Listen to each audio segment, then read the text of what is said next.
Hello everyone, I am Dr. S. Samir Pasha, Department of Political Science, Government First Grade College, Devanahalli. In my today's class, I am going to explain you about session number 20, Political Science, Bangalore North University.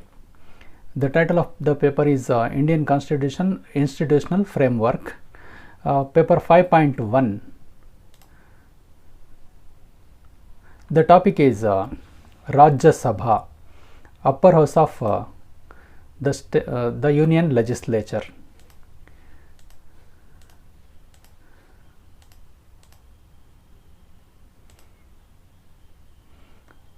Session number 20, topic Rajya Sabha, upper house of the Parliament, unit number 2, I mean the chapter number 2, module number 2, Indian Constitution Institutional Framework, 5th semester, paper 5.1. Once again I repeat. Rajya Sabha. Rajya Sabha is upper house of Indian Parliament. It is also called as Council of States. It has been structured as it represents the federal principles. The federal principle. ರಾಜ್ಯ ಸಭೆ ಸಂಸತ್ತಿನ ಮೇಲ್ಮನೆಯಾಗಿದೆ. ಇದನ್ನು council of States ಅಂತಲೂ ಕೂಡ ಕರೀತಾರೆ. ಇದು federal ತತ್ವವನ್ನು ಪ್ರತಿನಿಧಿಸೋದ್ರಿಂದ ಇದನ್ನು ರಚಿಸಲಾಗಿದೆ. ಅಂದರೆ ಸಂಯುಕ್ತ ವ್ಯವಸ್ಥೆ ಇರೋದ್ರಿಂದ ಇದನ್ನು ರಚಿಸಲಾಗಿದೆ ಅದರ ಆಧಾರದ ಮೇಲೆ. Composition of Rajya Sabha. ರಾಜ್ಯಸಭೆಯ ರಚನೆ ಏನು ಅಂತ. Article 80, it is very important. Article 80 of the Indian constitution fixes the maximum strength of 250 members for the Rajya Sabha. The total number of members of Rajya Sabha is fixed as 250 on the basis of Article 80. Out of these, 238 members are elected from the states and union territories. The MLAs of states and union territories elects 238 members of Rajya Sabha. The remaining 12 members are nominated by the President from amongst the person who has achieved distinction in the field of literature, science or social service. ಭಾರತೀಯ ಸಂವಿಧಾನದ 80ನೇ ವಿಧಿ ರಾಜ್ಯಸಭೆಗೆ ಗರಿಷ್ಠ 250 ಸದಸ್ಯರ ಬಲವನ್ನು ನಿಗದಿಪಡಿಸಿದೆ. 250 ಸದಸ್ಯರ ಬಲವನ್ನು ನಿಗದಿಪಡಿಸಿದೆ. ಈ ಪೈಕಿ 238 ಸದಸ್ಯರು ರಾಜ್ಯಗಳು ಮತ್ತು ಕೇಂದ್ರಾಡಳಿತ ಪ್ರದೇಶಗಳ MLAಗಳಿಂದ ಆಯ್ಕೆ ಆಗ್ತಾರೆ. ವಿಧಾನಸಭಾ ಸದಸ್ಯರಿಂದ ಆಯ್ಕೆ ಆಗ್ತಾರೆ. 238 ಮಂದಿ ಸದಸ್ಯರು. ಉಳಿದ 12 ಸದಸ್ಯರನ್ನು ರಾಷ್ಟ್ರಪತಿಯವರು ಸಾಹಿತ್ಯ, ವಿಜ್ಞಾನ, ಕಲೆ, ಸಮಾಜ ಸೇವೆ, ಸಿನಿಮಾ, ನಾಟಕ, ವಿಜ್ಞಾನ ಮುಂತಾದ ಕ್ಷೇತ್ರಗಳಲ್ಲಿ ವಿಶೇಷ ಸಾಧನೆ ಮಾಡಿದಂಥ ವ್ಯಕ್ತಿಗಳನ್ನು ಗುರುತಿಸಿ ನಾಮನಿರ್ದೇಶನ ಅಥವಾ ನಾಮಕರಣ ಮಾಡ್ತಾರೆ. ಮೆಥಡ್ ಆಫ್ ಎಲೆಕ್ಷನ್, ಚುನಾವಣಾ ವಿಧಾನ. ಇವರನ್ನು ಯಾವ ಥರ ಆಯ್ಕೆ ಮಾಡಲಾಗುತ್ತೆ ಅಂತ ರಾಜ್ಯಸಭಾ ಸದಸ್ಯರನ್ನು, MPಗಳನ್ನು. The members of Rajya Sabha are elected indirectly by the members of their state legislative assemblies through the method of proportional representation by means of single transferable vote system. 12 members are nominated by the Indian President from amongst the person who has achieved distinction in the fields of literature, science, technology, service, social service, etc. ರಾಜ್ಯಸಭೆಯ ಸದಸ್ಯರು ತಮ್ಮ ಶಾಸಕಾಂಗ ಸಭೆಗಳ ಸದಸ್ಯರಿಂದ ಪರೋಕ್ಷವಾಗಿ ಚುನಾಯಿತರಾಗಿ ಏಕಮತ ವರ್ಗಾವಣಾ ಪದ್ಧತಿಯ ಆಧಾರದ ಮೇಲೆ, ಪ್ರಮಾಣಾನುಪಾತ ಏಕಮತ ವರ್ಗಾವಣಾ ಪದ್ಧತಿಯ ಆಧಾರದ ಮೇಲೆ ಆಯ್ಕೆ ಆಗ್ತಾರೆ. ಪ್ರಮಾಣಾನುಪಾತ ಏಕಮತ ವರ್ಗಾವಣಾ ಪದ್ಧತಿಯ ಆಧಾರದ ಮೇಲೆ ಇವರು ಆಯ್ಕೆ ಆಗ್ತಾರೆ. 12 ಸದಸ್ಯರನ್ನು ರಾಷ್ಟ್ರಪತಿಯವರು ನಾಮಕರಣ ಮಾಡ್ತಾರೆ ಅಂತ ಆಗಲೇ ಹೇಳಿದೆ. ಈ 12 ವ್ಯಕ್ತಿಗಳು ಹಲವಾರು ಬೇರೆ ಬೇರೆ ಕ್ಷೇತ್ರಗಳಲ್ಲಿ ವಿಶಿಷ್ಟ ಸಾಧನೆಯನ್ನು ಮಾಡಿರ್ತಕ್ಕಂಥವ್ರು. ಉದಾಹರಣೆಗೆ ಸಾಹಿತ್ಯ, ವಿಜ್ಞಾನ, ಸಿನಿಮಾ, ನಾಟಕ ಮುಂತಾದ ಕ್ಷೇತ್ರಗಳು. ಕ್ವಾಲಿಫಿಕೇಷನ್ಸ್, ಅರ್ಹತೆಗಳೇನೇನಿರಬೇಕು ರಾಜ್ಯಸಭಾ ಸದಸ್ಯರಾಗಬೇಕಾದ್ರೆ. What are the qualifications fixed to become a member of Rajya Sabha? A person should be a citizen of India, first qualification. Second one, should be above 30 years of age. Minimum age is 30 years. He should complete 30 years of age. Should not be insane or bankrupt. Should fulfill all the qualifications which are fixed by the Parliament time to time. He must not hold any office of profit under the Government of India or of the state. ಅರ್ಹತೆಗಳು. ರಾಜ್ಯಸಭಾ ಸದಸ್ಯರಾಗಬೇಕಾದ್ರೆ ಏನೇನು ಅರ್ಹತೆಗಳಿರಬೇಕು ಅಂತ. ಮೊದಲನೇದಾಗಿ ಭಾರತದ ಪೌರನಾಗಿರಬೇಕು, ಭಾರತದ ಪ್ರಜೆ. ಎರಡನೇದಾಗಿ ಕನಿಷ್ಠ 30 ವರ್ಷ ವಯಸ್ಸಾಗಿರಬೇಕು, 30 ವರ್ಷಕ್ಕಿಂತ ಮೇಲ್ಪಟ್ಟವನಾಗಿರಬೇಕು. ಹುಚ್ಚ ಆಗಿರಬಾರ್ದು, ಮಾನಸಿಕ ಅಸ್ವಸ್ಥನಾಗಿರಬಾರ್ದು ಅಥವಾ ದಿವಾಳಿನೂ ಆಗಿರಬಾರ್ದು, ದಿವಾಳಿ ಬ್ಯಾಂಕ್ರಪ್ಟ್ ಆಗಿರಬಾರ್ದು. ಸಂಸತ್ತು ನಿಗದಿಪಡಿಸಿದ ಇತರ ಎಲ್ಲ ಅರ್ಹತೆಗಳನ್ನು ಅವನು ಹೊಂದಿರಬೇಕು. ಭಾರತ ಸರ್ಕಾರ ಅಥವಾ ರಾಜ್ಯ ಸರ್ಕಾರದ ಅಡಿಯಲ್ಲಿ ಬರ್ತಕ್ಕಂತಹ ಯಾವುದೇ ಲಾಭದಾಯಕ ಹುದ್ದೆಯನ್ನು ಹೊಂದಿರಬಾರ್ದು. ಸಂಕ್ಷಿಪ್ತವಾಗಿ ಹೇಳೋದಾದರೆ ಅವನು ಸರ್ಕಾರಿ ನೌಕರನಾಗಿರಬಾರ್ದು. ಟೆನ್ಯೂರ್ ಆಫ್ ರಾಜ್ಯಸಭಾ, ಅಧಿಕಾರಾವಧಿ ಏನು ಅಂತ. Rajya Sabha is a permanent house and unlike Lok Sabha it can not be dissolved at any time. 1/3 of its members retires every 2 years and elections are held for the vacant seats. The tenure of a member of Rajya Sabha is 6 years. A member loses his membership either he resigns or when he gets disqualified for some reasons. The Rajya Sabha is considered as a permanent house. 1/3 of its members retires once in 2 years after completing the service of 6 years. So it is considered as a permanent house. ರಾಜ್ಯಸಭೆಯು ಶಾಶ್ವತ ಸದನವಾಗಿದೆ ಮತ್ತು ಲೋಕಸಭೆಯ ಹಾಗೆ ಅಲ್ಲದೆ ಇದನ್ನು ವಿಸರ್ಜನೆ ಮಾಡಲು ಸಾಧ್ಯ ಇಲ್ಲ. ಲೋಕಸಭೆನ ವಿಸರ್ಜನೆ ಮಾಡ್ಬೋದು, ಆದರೆ ಇದನ್ನು ವಿಸರ್ಜನೆ ಮಾಡಲು ಸಾಧ್ಯ ಇಲ್ಲ. ಇದರ 1/3 ಸದಸ್ಯರು ಪ್ರತಿ 2 ವರ್ಷಕ್ಕೊಮ್ಮೆ ತಮ್ಮ 6 ವರ್ಷಗಳ ಅವಧಿ ಮುಗಿಸ್ಕೊಂಡು ನಿವೃತ್ತರಾಗ್ತಾರೆ. ಮತ್ತು ಅಷ್ಟೇ ಸಂಖ್ಯೆಯ ಸದಸ್ಯರು ಆಯ್ಕೆ ಆಗ್ತಾ ಇರ್ತಾರೆ ಚುನಾವಣೆ ಮೂಲಕ. ರಾಜ್ಯಸಭಾ ಸದಸ್ಯರ ಅಧಿಕಾರಾವಧಿ 6 ವರ್ಷ, ಆದರೆ 2 ವರ್ಷಕ್ಕೊಮ್ಮೆ 1/3 ಸದಸ್ಯರು ತಮ್ಮ 6 ವರ್ಷಗಳ ಅವಧಿ ಮುಗಿಸ್ಕೊಂಡು ನಿವೃತ್ತರಾಗ್ತಾರೆ ಮತ್ತು ಅಷ್ಟೇ ಸಂಖ್ಯೆಯ ಸದಸ್ಯರು ಆಯ್ಕೆ ಆಗ್ತಾ ಇರ್ತಾರೆ. ಹಾಗಾಗಿ ಇದನ್ನು ಶಾಶ್ವತ ಸದನ ಅಂತ ಕರೀತಾರೆ. ಇದನ್ನು ಲೋಕಸಭೆಯ ರೀತಿಯಲ್ಲಿ ವಿಸರ್ಜನೆ ಮಾಡೋಕ್ಕಾಗಲ್ಲ, ವಿಸರ್ಜನೆ ಸಾಧ್ಯ ಇಲ್ಲ. ಒಬ್ಬ ಸದಸ್ಯರು ತಮ್ಮ ಸದಸ್ಯತ್ವವನ್ನು ಕಳೆದುಕೊಳ್ಳುತ್ತಾರೆ ಅಥವಾ ರಾಜೀನಾಮೆ ನೀಡುತ್ತಾರೆ ಅಥವಾ ಕೆಲವು ಕಾರಣಗಳಿಂದ ಅನರ್ಹಗೊಂಡಾಗ ಅವರ ಸ್ಥಾನ ತೆರವಾಗುತ್ತೆ. ಅಂದರೆ ರಾಜೀನಾಮೆ ನೀಡಬಹುದು ಅಥವಾ ಕೆಲವು ಕಾರಣಗಳಿಂದ ಅವರ ಸ್ಥಾನ ತೆರವಾಗಬಹುದು. ಹಾಜರಾತಿ, ಕೋರಂ. ರಾಜ್ಯಸಭೆಯ ಕಾರ್ಯಕಲಾಪಗಳು ನಡೆಯಬೇಕಾದರೆ ಒಟ್ಟು ಸದಸ್ಯರಲ್ಲಿ ಕನಿಷ್ಠ 10/1 ಸದಸ್ಯರ ಹಾಜರಾತಿ ಕಡ್ಡಾಯ. Quorum, at least 1/10 of the total number of members required to attend Rajya Sabha functions. The Vice President of India is the ex-officio chairman of Rajya Sabha. Chairman of Rajya Sabha, ರಾಜ್ಯಸಭೆಯ ಅಧ್ಯಕ್ಷರು. Vice President of India is considered as the ex-officio chairman of Rajya Sabha. He is considered as ex-officio because he is not the member of Rajya Sabha, but he presides over the meetings of Rajya Sabha. At present, Shri M. Venkaiah Naidu is the chairman of Rajya Sabha. ಭಾರತದ ಉಪಾಧ್ಯಕ್ಷರು ರಾಜ್ಯಸಭೆಯ ಪದನಿಮಿತ್ತ ಉಪಸಭಾಧ್ಯಕ್ಷರಾಗಿರ್ತಾರೆ. ಪದನಿಮಿತ್ತ ಅಂತ ಯಾಕೆ ಕರೀತಾರೆ ಅಂತ ಹೇಳಿದ್ರೆ ಇವರು ರಾಜ್ಯಸಭೆಯ ಸದಸ್ಯರಲ್ಲ. ಶ್ರೀ ಎಂ ವೆಂಕಯ್ಯ ನಾಯ್ಡು ಅವರು ಪ್ರಸ್ತುತ ರಾಜ್ಯಸಭೆಯ ಸಭಾಧ್ಯಕ್ಷರಾಗಿದ್ದಾರೆ. Salary and allowances of Rajya Sabha members. ವೇತನ ಮತ್ತು ಸೌಲಭ್ಯಗಳು, ಭತ್ಯೆಗಳು, ಸಂಬಳ, ಸಾರಿಗೆ. Article 105 deals with the salary and allowances of Rajya Sabha members. The members of Rajya Sabha get salary and allowances as fixed by the Parliament. According to the Salary, Allowances and Pensions of Pension of Members of Parliament Act 2018, the members of Rajya Sabha have entitled ₹1 lakh per month as the salary, 70,000 rupees as constituency allowance, ₹60,000 as office expenses, and ₹1 lakh for furniture expenditure and ₹16 per kilometer travelling allowances.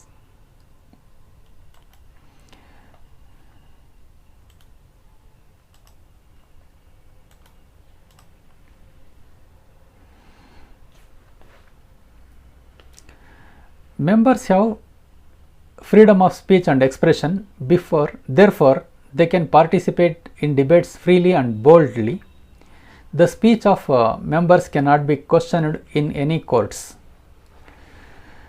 Members of Rajya Sabha shall not be detained 40 days before the start of the session and 40 days after the end of the session.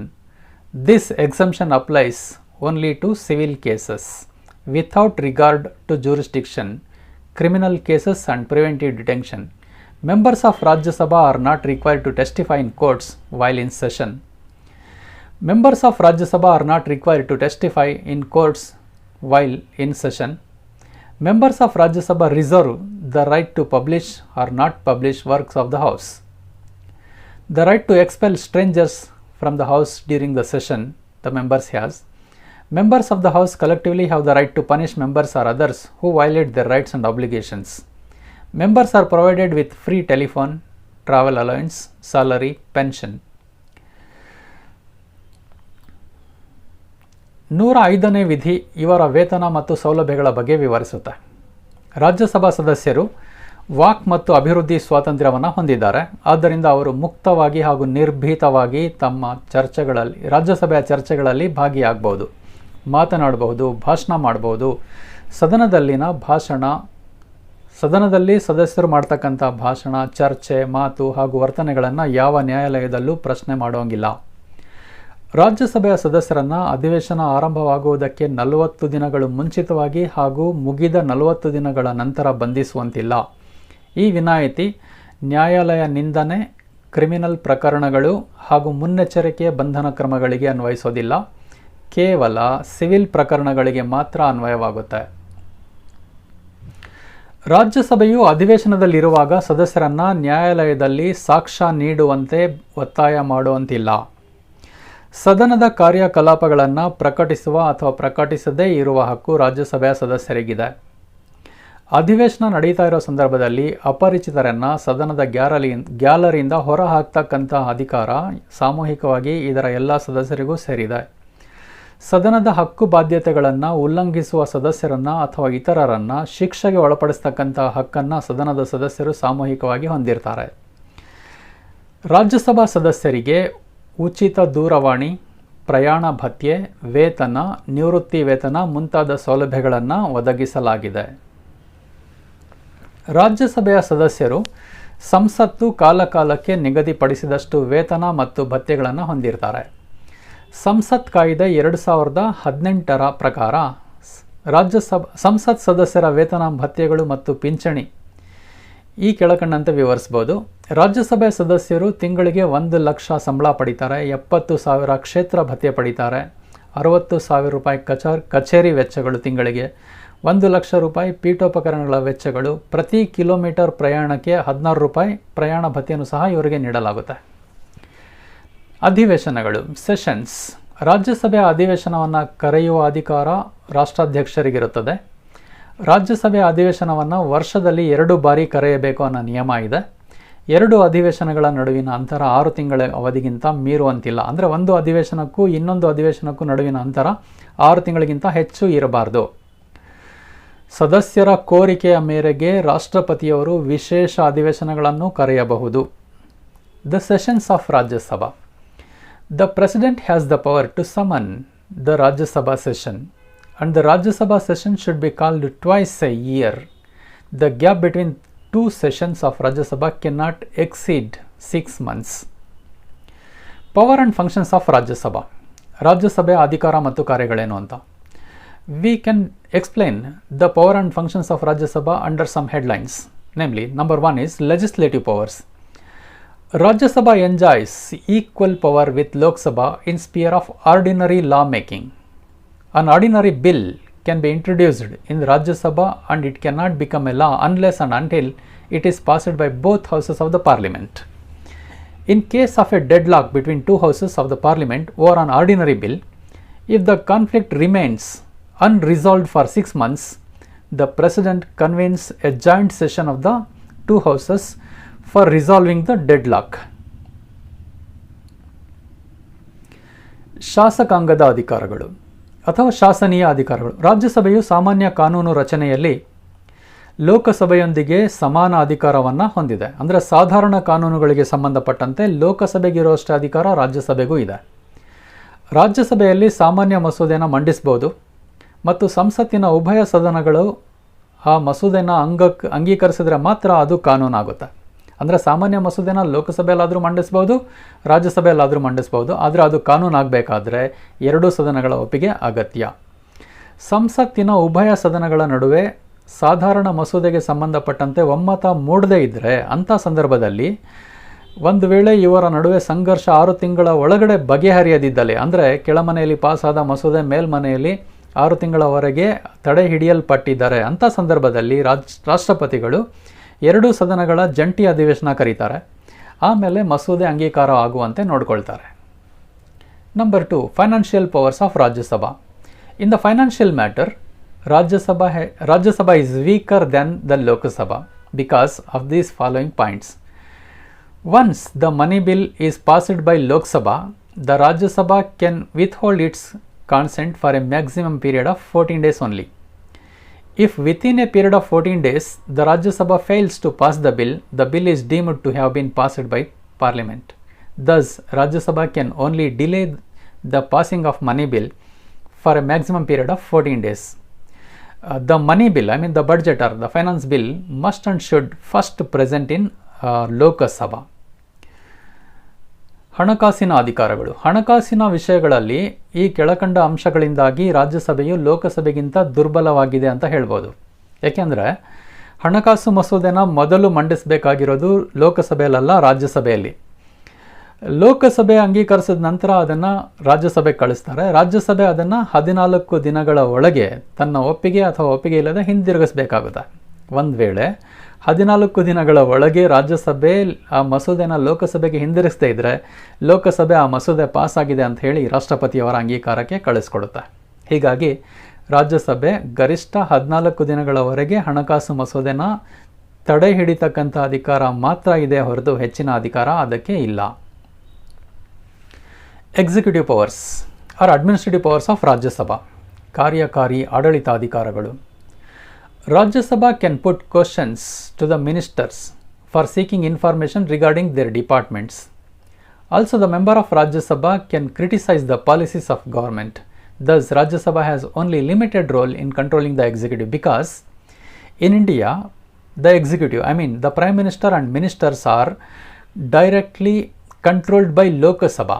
They are responsible to Lok Sabha, but they are not responsible to Rajya Sabha. Rajya Sabha doesn't has the power to remove them from their office, but Lok Sabha, on the basis of no confidence motion, they can remove the government, they can change the ministers. So, in executive field, Rajya Sabha has little powers compared to Lok Sabha. Indirectly, the members of Rajya Sabha can ask the questions to ministers regarding administration. They can criticize the government in the floor of the house. So, Rajya Sabha has only a limited role in controlling the executive. ರಾಜ್ಯಸಭೆಯು ಸರ್ಕಾರದ ಇಲಾಖೆಗಳ ಬಗ್ಗೆ ಮಾಹಿತಿ ಪಡೆಯಲು ಸಚಿವರಿಗೆ ಪ್ರಶ್ನೆಗಳನ್ನು ಹಾಕಬಹುದು. ಹಾಗೆಯೇ ರಾಜ್ಯಸಭೆಯ ಸದಸ್ಯರು ಸರ್ಕಾರದ ನೀತಿಗಳನ್ನು ಟೀಕೆ ಮಾಡಬಹುದು. ಆಡಳಿತ ಅಥವಾ ಪ್ರಧಾನಮಂತ್ರಿ ಮತ್ತು ಮಂತ್ರಿಗಳು ಲೋಕಸಭೆಗೆ ಜವಾಬ್ದಾರಿಯಾಗಿರ್ತಾರೆಯೇ ವಿನಃ ರಾಜ್ಯಸಭೆಗಲ್ಲ. ಯಾಕೆಂದರೆ ಲೋಕಸಭೆ ಮಂತ್ರಿಗಳನ್ನು ಅಧಿಕಾರದಿಂದ ಅವಿಶ್ವಾಸ ಗೊತ್ತುವಳಿಯ ಮೂಲಕ ತೆಗಿಬಹುದು, ಆದರೆ ರಾಜ್ಯಸಭೆಗೆ ಆ ಅಧಿಕಾರ ಇಲ್ಲ. ಹೀಗಾಗಿ ಕಾರ್ಯಾಂಗವನ್ನು ನಿಯಂತ್ರಿಸೋದಲ್ಲಿ ರಾಜ್ಯಸಭೆಗೆ ಸೀಮಿತ ಪಾತ್ರ ಇದೆ ಅಂತ ಹೇಳ್ಬೋದು. ಅಮೆಂಡ್ಮೆಂಟ್ ಪವರ್ಸ್, ತಿದ್ದುಪಡಿ ಅಧಿಕಾರಗಳು. ಸಂವಿಧಾನವನ್ನು ತಿದ್ದುಪಡಿ ಮಾಡೋ ಅಧಿಕಾರ. In the matter of the amendment of Indian constitution, the Rajya Sabha enjoys equal power as of the Lok Sabha. An amendment bill can be introduced in either of 2 houses of parliament and it is necessary that it is passed by both the houses of parliament, that are Rajya Sabha and Lok Sabha. ಸಂವಿಧಾನದ ತಿದ್ದುಪಡಿಯಲ್ಲಿ ರಾಜ್ಯಸಭೆಯು ಲೋಕಸಭೆಯಂತೆಯೇ ಸಮಾನ ಅಧಿಕಾರ ಹೊಂದಿದೆ. ಸಂಸತ್ತಿನ 2 ಸದನಗಳಲ್ಲಿ ಯಾವುದಾದರೂ ಒಂದು ತಿದ್ದುಪಡಿ ಮಸೂದೆನ ಮಂಡಿಸಬಹುದು. ಅದನ್ನು ಸಂಸತ್ತಿನ 2 ಸದನಗಳಾದ ರಾಜ್ಯಸಭೆ ಲೋಕಸಭೆ ಅಂಗೀಕರಿಸೋದು ಮಾತ್ರ ಅಗತ್ಯ ಇದೆ. ಅವೆರಡು ಅಂಗೀಕರಿಸಿದ ನಂತರ ರಾಷ್ಟ್ರಪತಿ ಹತ್ರ ಕಳಿಸ್ಬೋದು ಅಥವಾ ರಾಜ್ಯಗಳ ಒಪ್ಪಿಗೆಗಾಗಿ ಅದನ್ನು ಮಸೂದೆನ ಸಂವಿಧಾನ ತಿದ್ದುಪಡಿ ಮಸೂದೆನ ಕಳುಹಿಸ್ಬೋದು. So these are the functions of Rajya Sabha. Thank you all. ಎಲ್ಲರಿಗೂ ವಂದನೆಗಳು.